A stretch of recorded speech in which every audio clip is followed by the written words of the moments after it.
If you own a company and you're not producing a podcast, you're missing out. The public consumes messaging when they're ready. Join the professional podcast network of companies and let Jacob Media Partners put you in the podcast arena. Come to our professional studio or we'll come to your place of business and professionally produce your company podcast. Call Jacob Media right now at 267-261-3428. 267-261-3428.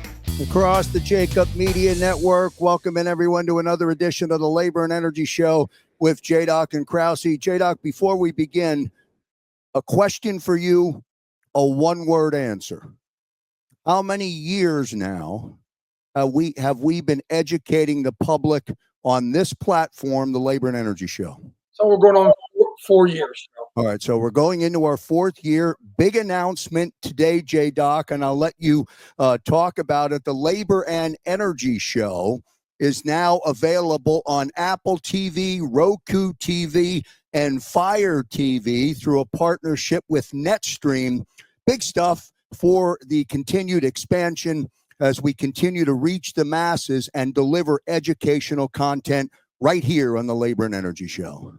And so, you know, Joe, I couldn't be more excited about that. And big part of our goal is expanding the platform and educating the public.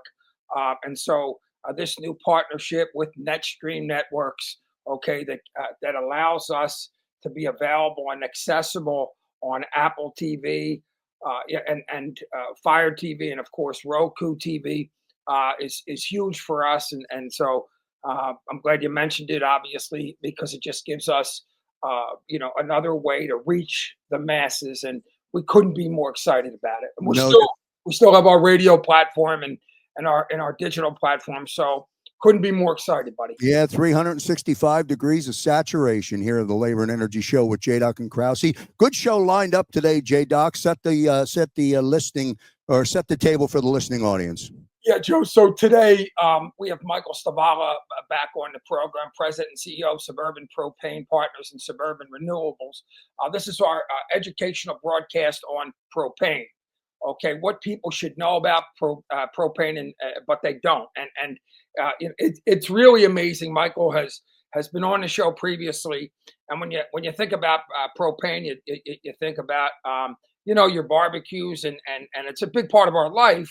But what we learned, is that it's a major source of energy across the planet, and it powers so much more than our barbecue. Okay, and it's an incredible source, and we felt strong enough in our educational broadcast initiative, to do a full show on again educating people on what they should know about propane, what they don't, the facts.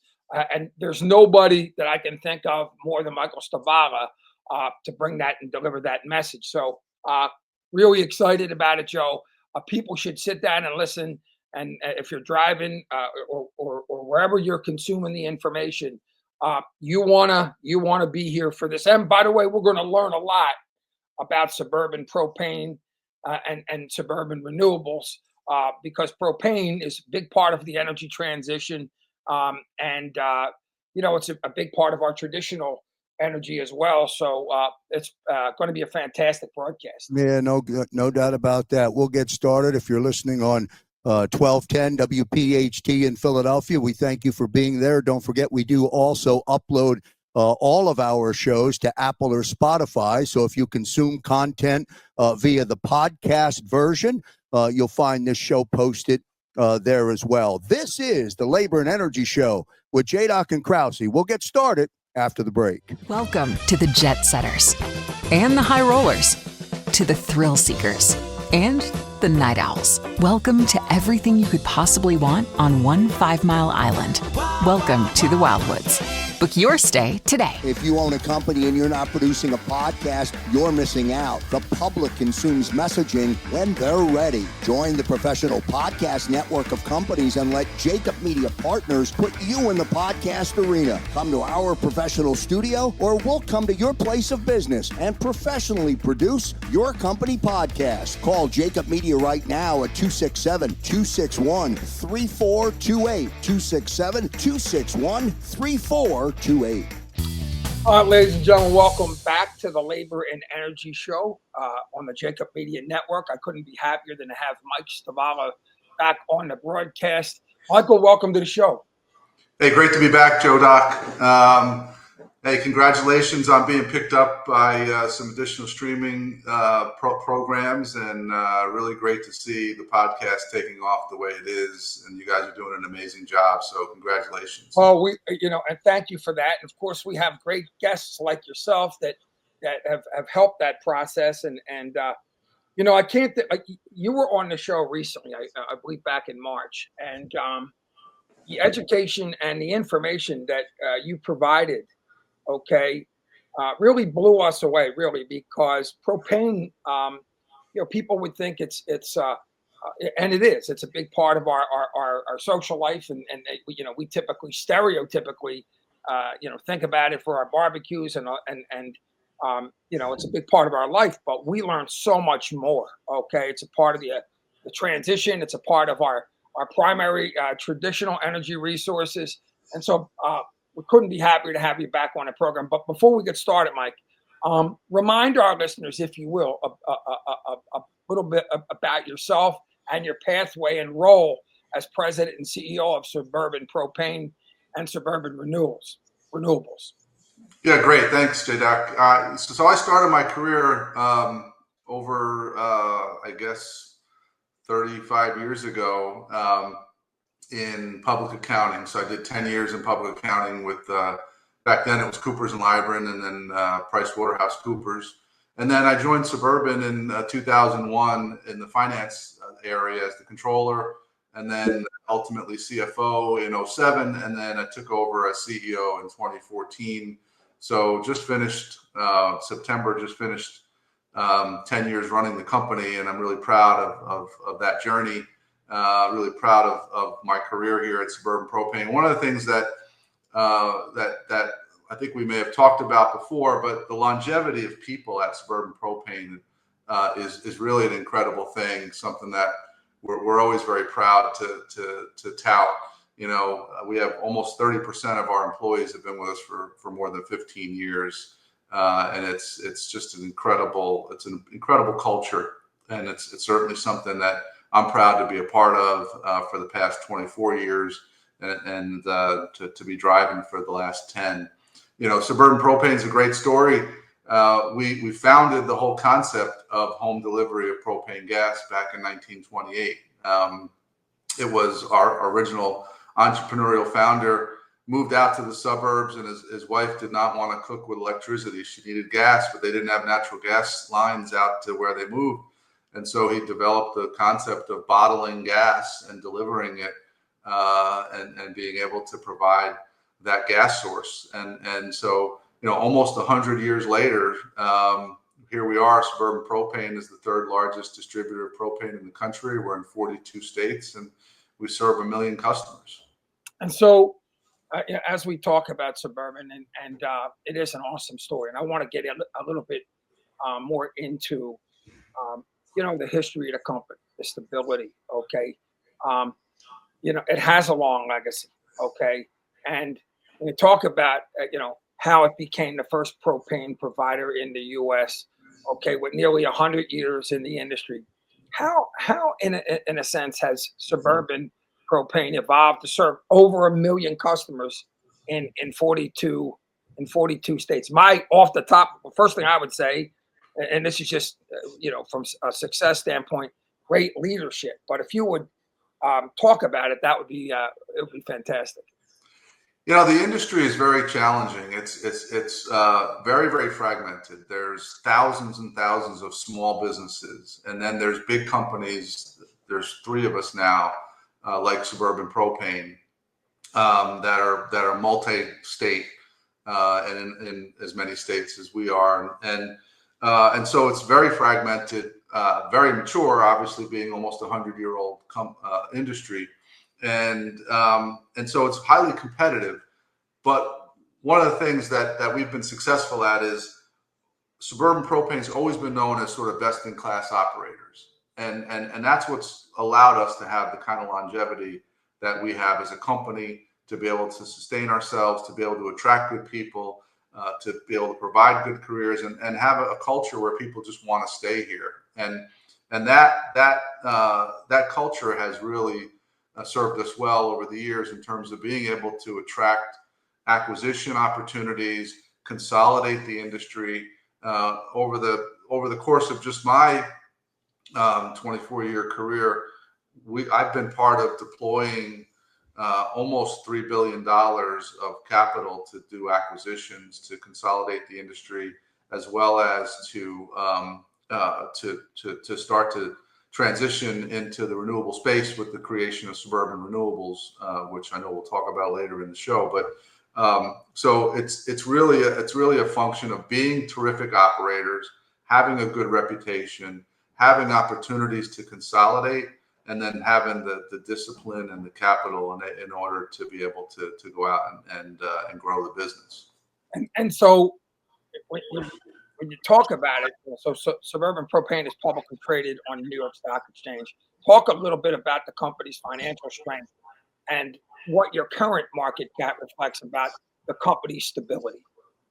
So, we're a bit of a unique public company. We're one of what used to be about 150. Now it's down to only about 40 companies that are publicly traded partnerships. And we were one of the original publicly traded partnerships that went public in 1996. And we're actually a really interesting investment vehicle because we're a partnership. So we as a company don't pay taxes, and our investors are partners, and so therefore we pay a fairly sizable dividend, which is really a distribution, and that dividend is not taxed. It's you pay tax at a later date. And typically your tax is insulated for the first 5 or 7 years of ownership of the stock. So our tax deferred yield hovers around 6 to 6.5%. And one of the things that we pride ourselves on is financial discipline. And so we have a very strong balance sheet. We try not to get too far ahead of our skis when we're looking at strategic opportunities. We're not bet the ranch kind of people. We're pretty conservative in the way we think about the business. We're conservative about the way we think about deploying capital and taking risk. And so I think we've always been able to provide our investors with a security that it's a pretty safe, high dividend, tax deferred investment vehicle that a lot of retired individuals have historically relied upon as an income stream in their portfolio. So it's something that we're really proud of, and it starts with a very financially disciplined mindset of our leadership. Mike, how many employees? How many people do you employ? About 3,300. Okay. And so it's interesting. I'm not a financial buff or anything like that, but I do, when people, a lot of times you hear, on the news, employers and owners don't pay taxes. I subscribe to the fact that you're employing thousands of people. Okay. They're paying taxes, right? In other words, so the contribution to the tax base is, vast, to say the least. Talk about that, and talk about the 3,300 employees and the jobs that you provide. Okay, and these are, and when you mention, the first thing I think of when you talk about 30% retention for like 15, 20 years or more, is the culture at the firm. Your company is providing jobs, but they're careers. Okay, they're family sustaining jobs with great wages and benefits.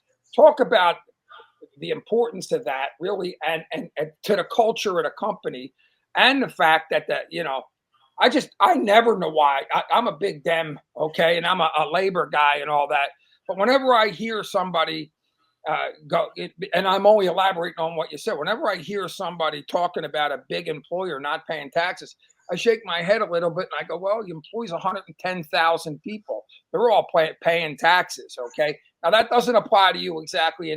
But I'm just saying, talk about that workforce you have and the culture and the family sustaining jobs that you provide that impact the tax base greatly. Yeah, so don't get me wrong, we do pay taxes, but as a partnership, it's our investors ultimately pay the tax. So Sure. it's the thousands and thousands of investors in Suburban Propane that get a K-1 at the end of every year, as opposed to a 1099, and they ultimately pay the taxes, and we pay local taxes. Obviously, we pay all the payroll taxes. But as far as the people, so we are a very deep blue collar business.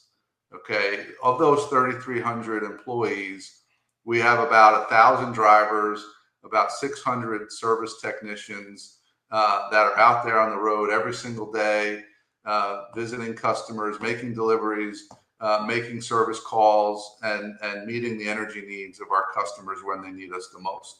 And then we have a heavy presence of back office reps in each of our locations that are experts in helping our customers work through whatever their needs are, and they're answering the phones at the local level. So the vast majority of our 3,300 employees are at the local level.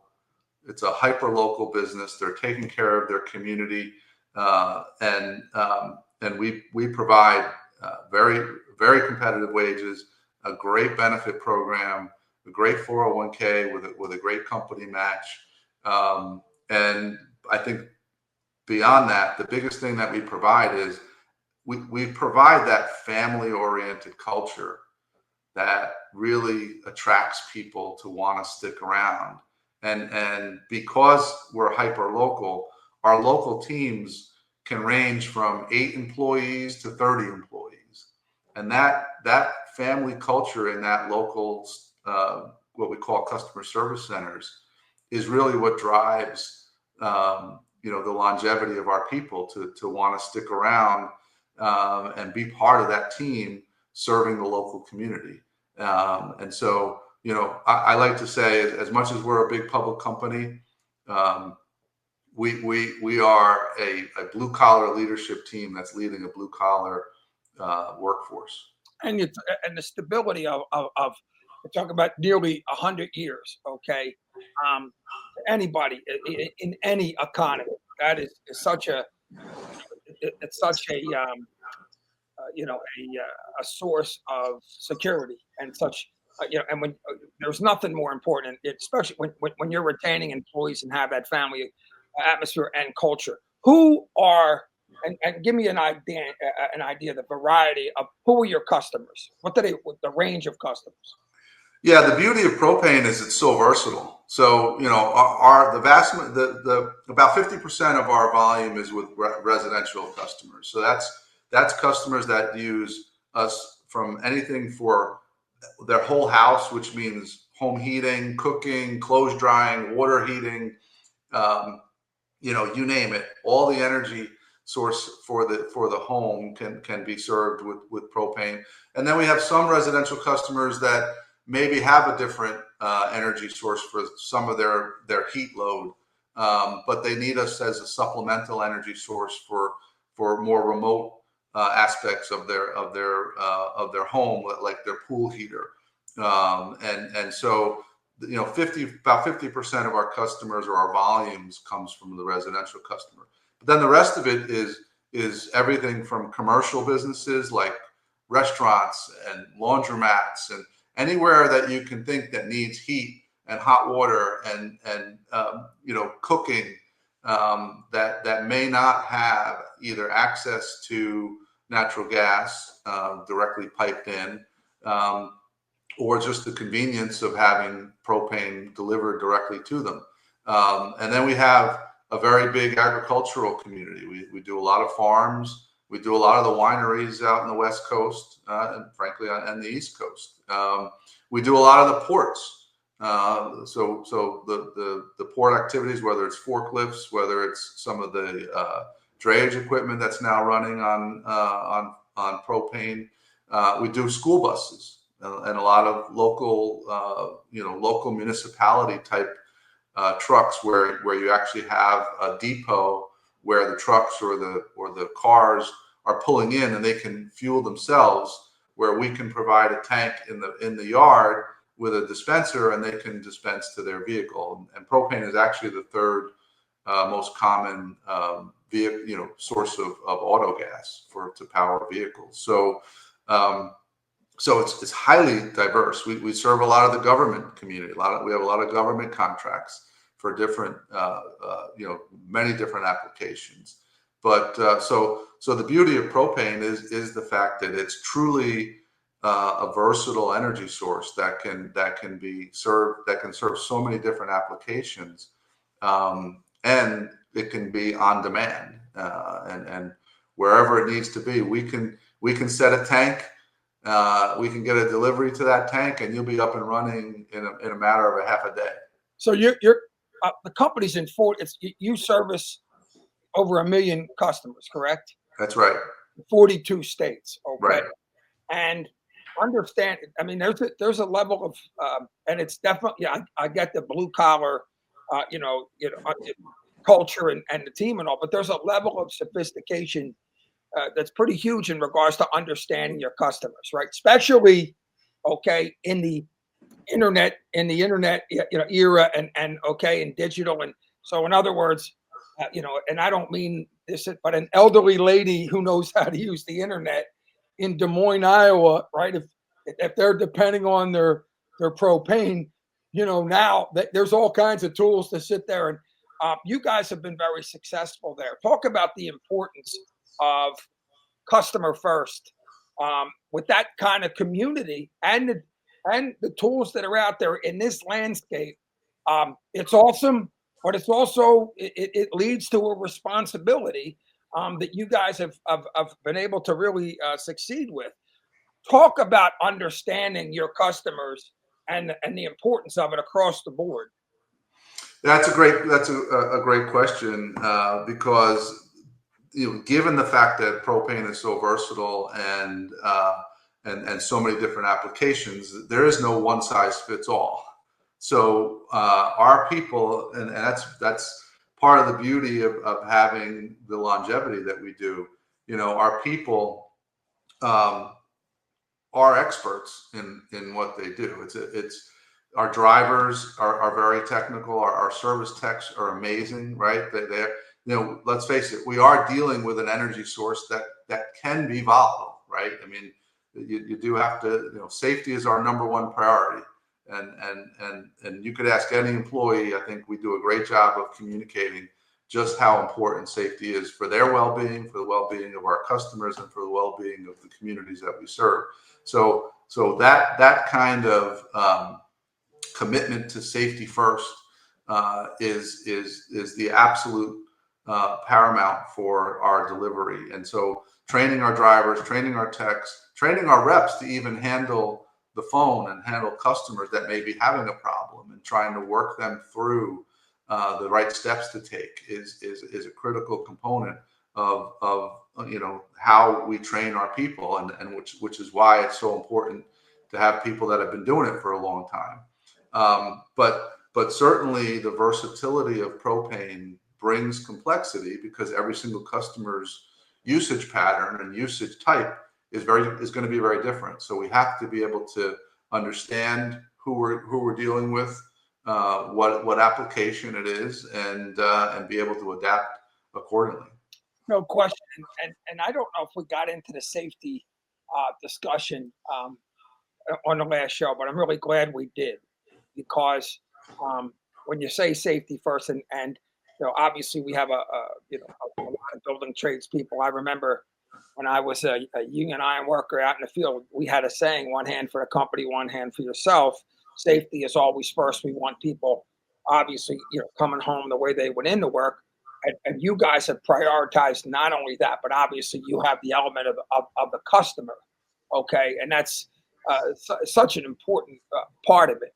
And when you talk about the training, okay, talk about that if you will. We're going to take a quick break fairly soon, but the training that the team and the employees get, okay, because again, you talk of it's an energy source, so address that a little bit. Yeah, so we have a great safety department. We have safety technicians, regional experts around the country that are out there training and providing technical support to our drivers and service techs, all the time. Obviously, new employees, like new drivers and techs, go through a very rigorous training program before we get them out in the road. But after that, we do a ton of training and communication through our safety department. Fantastic. Okay, we're going to take a short break. We're going to have more from the Labor and Energy Show, and our guest Mike Stivala, CEO of Suburban Propane and Renewables, in just a minute. Welcome to the jet setters and the high rollers, to the thrill seekers and the night owls. Welcome to everything you could possibly want on one 5-mile island. Welcome to the Wildwoods. Book your stay today. If you own a company and you're not producing a podcast, you're missing out. The public consumes messaging when they're ready. Join the professional podcast network of companies and let Jacob Media Partners put you in the podcast arena. Come to our professional studio, or we'll come to your place of business and professionally produce your company podcast. Call Jacob Media right now at 267-261-3428. 267-261-3428. Welcome back to the Labor and Energy Show here on the Jacob Media Network. Our guest is Mike Stivala, CEO of Suburban Propane and Suburban Renewables. Having a great conversation about propane and the company, okay, and the commitment. We're talking about a company who was, almost 100 years old with an outstanding track record, serving over 1 million people and customers over 42 states. But what really is amazing is the versatility of propane as an energy source. Okay, yes, it still powers our barbecues, and I have several bottles or containers on my deck.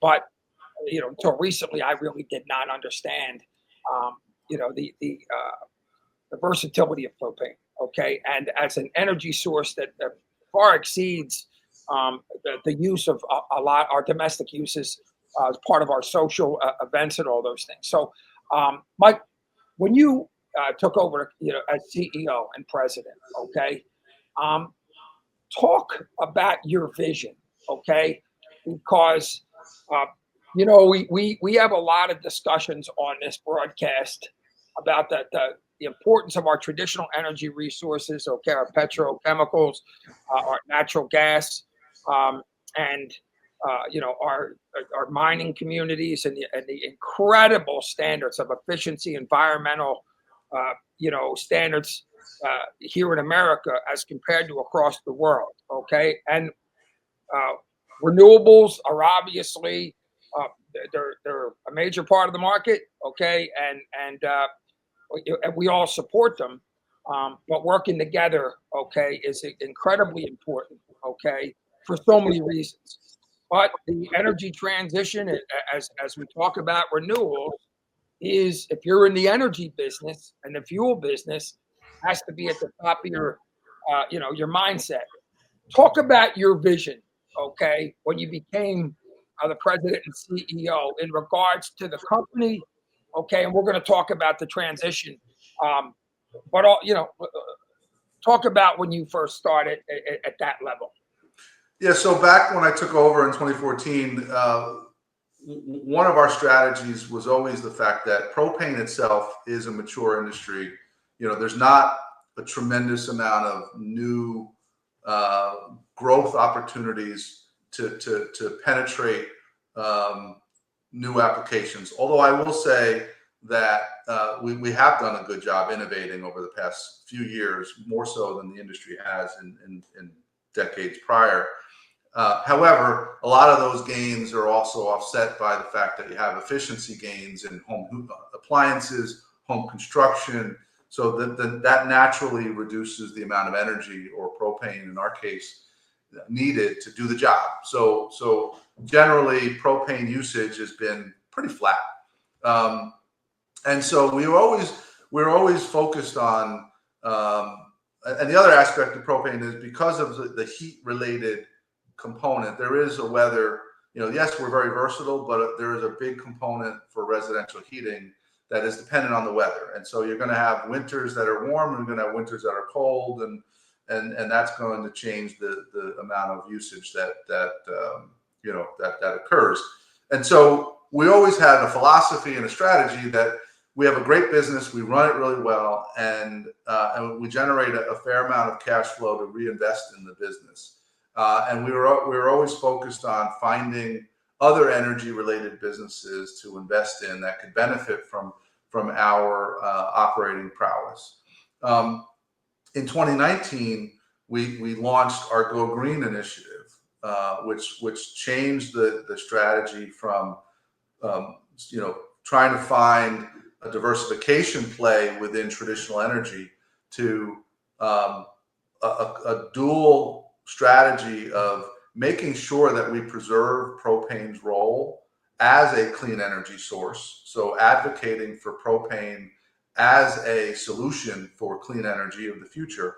But with advocacy, we need to innovate and be part of the future of energy solutions. And so that was the launch of Suburban Renewables, to begin to also invest in and acquire renewable energy businesses that we could leverage our core competencies of safety experts, logistics experts, and customer service experts, to be able to deliver the future of renewable energy in the traditional way that we deliver energy today. And so, obviously, a lot of people may not realize propane is considered a clean energy source. Okay, explain what makes propane environmentally friendly. So propane itself is a byproduct of production from crude oil refining and natural gas processing. So in the process of, because it's a byproduct, a lot of the the dirtier aspects of those base fuels get cleaned out by the time you get to the propane byproduct. And so there's virtually no nitrous oxide and sulfur oxides and particulate matter, which are the components that generate the greenhouse effect, right? So propane itself does not have the type of contaminants that drive the greenhouse gas effect, and it's been acknowledged as a clean energy source by the Clean Air Act. So it has a very low carbon intensity score relative to other diesel, gasoline, crude oil, and frankly, better carbon intensity, less carbon intensity than the electric grid in the vast majority of states throughout the country. So as we talk about energy transition, the electrification seems to dominate the conversation. But the reality is propane itself, one, is so much more versatile and more reliable because you're not relying on the grid to be there at all times, but it's also less carbon intensive than the electric grid. I'll give you another interesting new use of propane that we're starting to get very deep into, and that's providing the energy to charge electric vehicle charging stations. So for some of the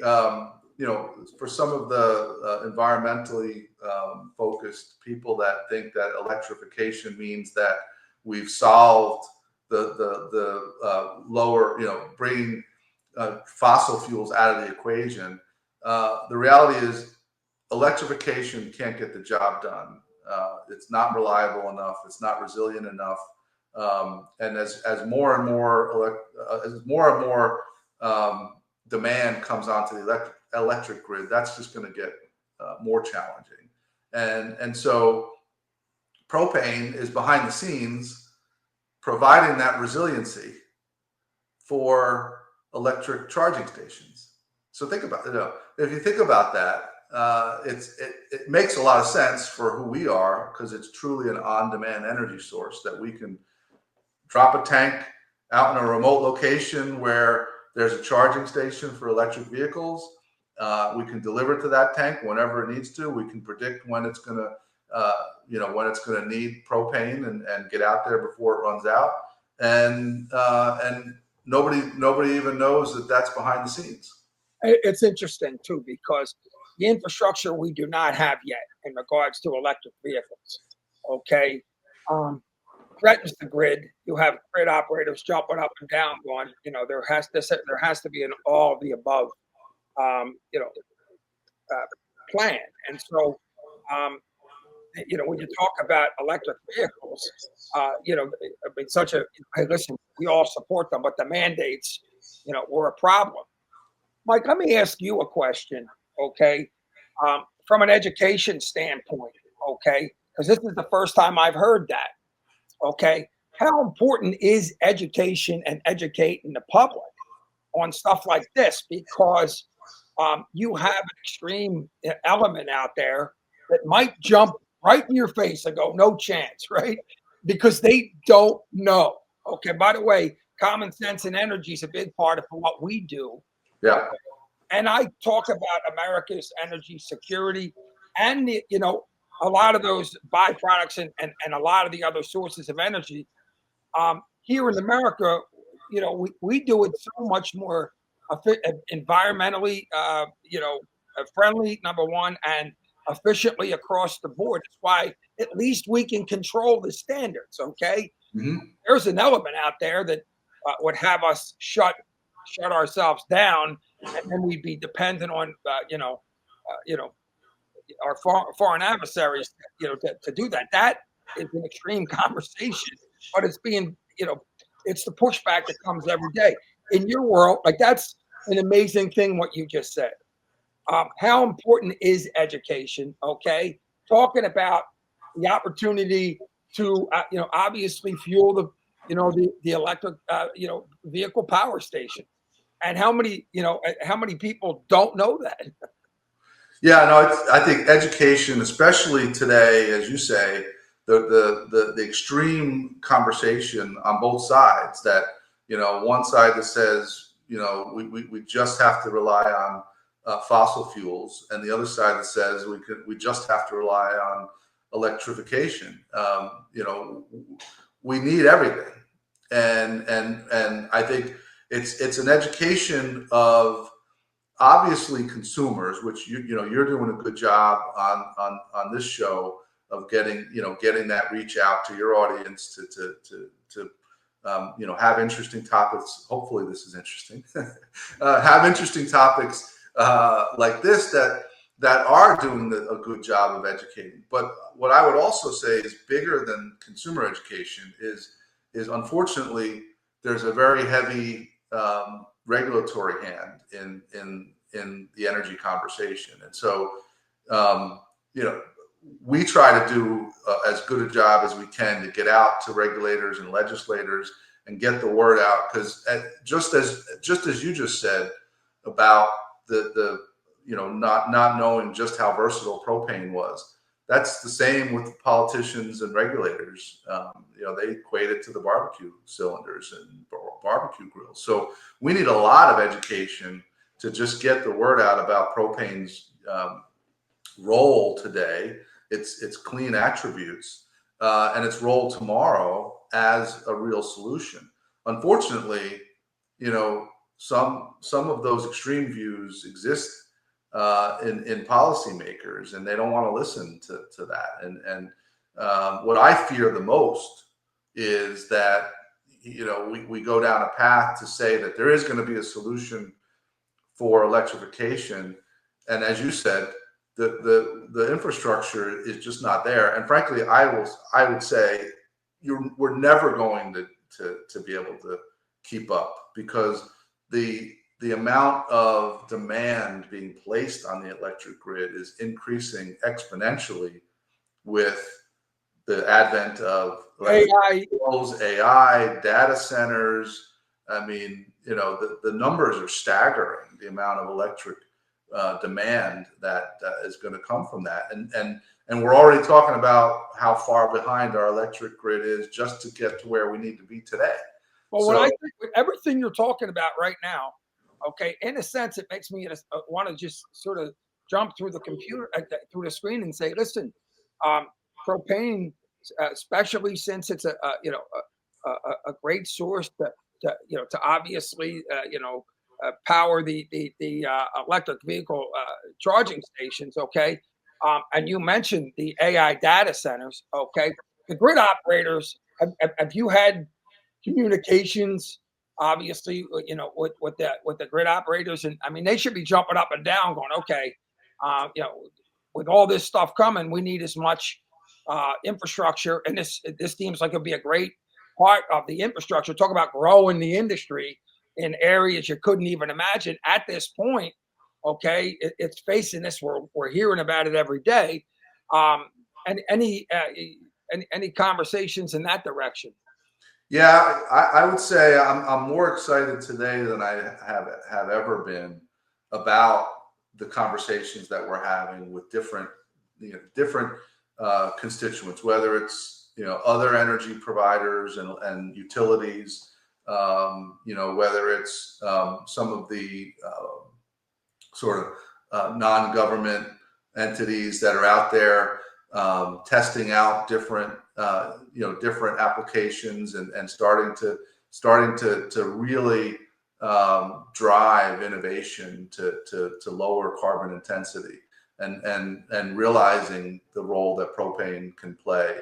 To even, and when we may get into it too, I know we talked about it at our last meeting was our relationship with NASCAR. Even they had an acknowledgement that as part of their sustainability initiatives, propane was going to be a major role because it's powerful. It gets the job done from a power perspective, from a clean energy perspective, from a liability perspective, and it actually significantly reduced their carbon footprint. So the conversations we're having, whether it's with politicians, whether it's regulators, whether it's users, it's been a welcoming a welcoming change to the types of conversations we were having 5 years ago even. And so let's spitfire a little bit because we only have a few minutes left. I definitely want to get heavier into the NASCAR relationship. We did touch on it last broadcast. Talk about Suburban Renewables. Okay, what investments have you made in the renewable propane and renewable natural gas RNG? Okay, and tell us a little bit more about your 3 RNG facilities, including the one in Stansfield, Arizona, that feeds directly into the national pipeline. Yeah, so we are a part of our renewable energy platform. We have renewable propane, which is a direct drop-in replacement for propane. We don't need to change anything out. And the carbon intensity of propane is about 81. Just to put that into context, the carbon intensity of diesel and gasoline is up around 110 or so, 114. So a dramatic reduction compared to those. Even the electric grid in, say, California is between 80 and 85. So we're very competitive even just in California, which is the most progressive energy policies. And renewable propane can have a carbon intensity ranging in the 20 to 40 range. So depending on what the feedstock is. So if you think about the dramatic reduction in carbon intensity of an energy source that is a direct drop-in replacement, and we're selling, all of what we're selling now is in California because that's where a lot of the incentives are. But our customers will take as much renewable propane as we can get them because it's a logical immediate reduction of carbon. So that's a commitment we have, is to get as much renewable propane as we can. It is a byproduct of renewable sustainable aviation fuel production or renewable diesel production, so we can't control how much we get, but we do have a pretty sizable amount of volume we're selling today. And then we did acquire a renewable natural gas platform. We have one of the largest facilities in Stanfield, Arizona, where we take dairy manure from 55,000 dairy cows in the local area there, and process it through an anaerobic digestion process that allows the bacteria to do its job to separate the solids from the gas, and we capture the biogas off of that, and we upgrade it to pipeline quality renewable natural gas, and we inject it into a pipeline right adjacent to our facility, and we sell it to one of the large fuel providers in the country, in the world, actually. And so that's, again, renewable natural gas is also a direct drop-in replacement for traditional natural gas. So, natural gas, propane gas, both very clean, and the renewable versions of those are dramatically cleaner, and you don't have to change out anything. So we're very proud of that facility. We have two others that are being constructed or capital is being deployed. One is in Columbus, Ohio, where we're taking food waste from the community and we're processing that into biogas, and we're currently upgrading that to also convert biogas to renewable natural gas. And then we're constructing a facility in upstate New York at a smaller dairy farm where we'll take manure from about 4,000 head of cattle and produce renewable natural gas up in upstate New York. So, certainly when you think about the future and the portfolio of energy resources and all of the above plan, obviously propane is going to be key to that. And so the success of the company and the vision that that you're sharing, Mike, is such a big deal. I want to touch. We got about a minute and a half left, and man, I got about 6 pages left of my content. So we could do show 2, 3, and 4. Yeah, you're always fun, JDoc. So it's good. Well, I mean, you know what? We try to do it in layman's terms and common sense so people can listen and understand. I'd love to, pick your brain and say, when did you start getting into the science from an accountant, okay, to the science of it, because you got it down pretty damn good. One more touch base one more time on the NASCAR relationship and how that's been and where it's going. Yeah, so we started that at the Daytona 500 this year in February. It's a multi-year contract. We are the official propane of NASCAR and Speedway Motorsports, which is the company that owns the vast majority of the tracks that run the NASCAR circuit.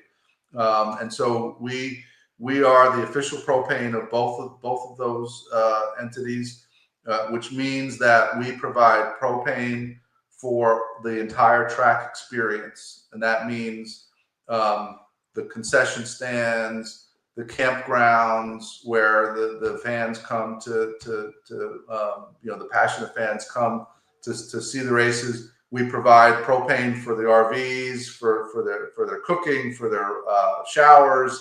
We're providing propane for keeping some of the tents warm in the cooler months of the season, where they collect tickets or and so forth. And then on the NASCAR side, they converted 4 of their kerosene track dryers, which is sort of the last leg of the track drying equipment, which is a very, very high powered, throws off a ton of BTUs to really do the last drying of the track to get the races going. They converted 4 of those from kerosene to propane to dramatically reduce their carbon footprint right on the track. So it's great to see our logo on these track dryers front and center at some major events. Obviously, it needs to rain for us to see it, so that the track dryers come out to get the job done. But it's where the fans love it the most, because then when they see those,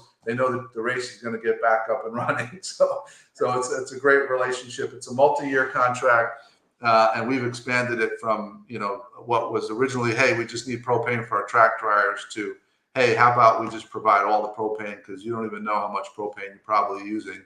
And, the reality is there are so many applications at every race that use propane.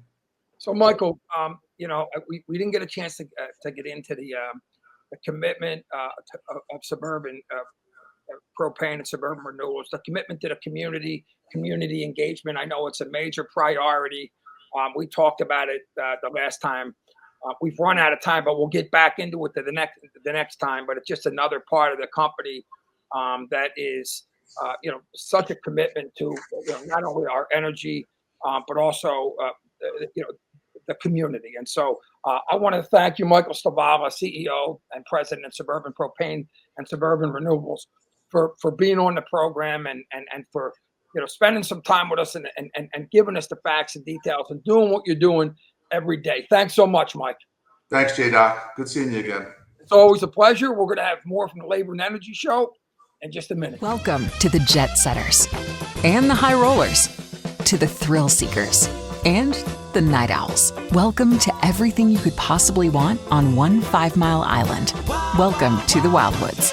Book your stay today. If you own a company and you're not producing a podcast, you're missing out. The public consumes messaging when they're ready. Join the professional podcast network of companies and let Jacob Media Partners put you in the podcast arena. Come to our professional studio, or we'll come to your place of business and professionally produce your company podcast. Call Jacob Media right now at 267-261-3428. 267-261-3428. And back here on the Labor and Energy Show with JDoc and Krausey. I let you run as long as I could, JDoc, so we only have about a minute to wrap everything up on this edition. But a great conversation with Michael Stivala. Lot of information for the listening audience to consume, understand, and as you said, the mission of educating the public it was part of this broadcast for sure. No question, Joe. And you so you learn something every day. Okay, and again, we appreciate Mike Stivala for being on the program. The way they talked about, there was years ago there was not room for a lot of growth. The innovativeness, okay, the growth that with propane powering the electric vehicle charging stations, okay, probably going to be a big part of the support of our AI data centers and it's just a really educational discussion, okay? And like Mike said, we're talking about an all of the above energy strategy, okay? With when it comes to our traditional energy resources and our renewables, and propane, by the way, is both, okay? And so it's an absolute going to be a great part of our energy future, and certainly we're appreciative to Michael Stivala, who's the president and CEO of Suburban Propane and Suburban Renewables, for sharing all that information and educating the public. And we thank everybody for tuning in and consuming this edition of the Labor and Energy Show with JDoc and Krausey. We'll be right back here 1 week from today with our next broadcast, as JDoc said when the show began an hour ago, moving into year 4 of educating the public. See you next time, everyone. Welcome to the jet setters and the high rollers, to the thrill seekers and the night owls. Welcome to everything you could possibly want on one 5-mile island. Welcome to the Wildwoods. Book your stay today. If you own a company and you're not producing a podcast, you're missing out. The public consumes messaging when they're ready. Join the professional podcast network of companies and let Jacob Media Partners put you in the podcast arena. Come to our professional studio, or we'll come to your place of business and professionally produce your company podcast. Call Jacob Media right now at 267-261-3428. 267-261-3428.